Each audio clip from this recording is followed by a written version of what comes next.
यकुम रमजान को bank account में कितनी रकम होने पर ज़कात कटौती होगी, निसाब जारी कर दिया गया।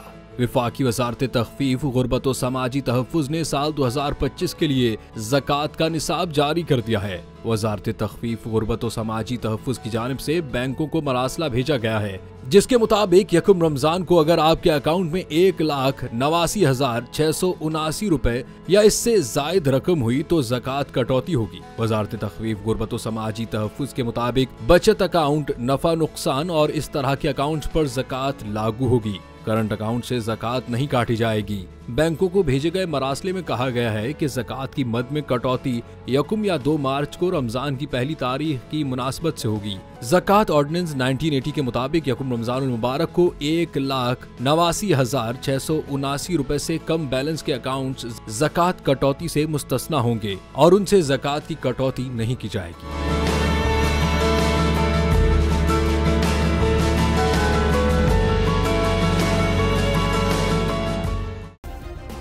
सब्सक्राइब करें और बेल दबाएं ताकि कोई खबर रह न जाए।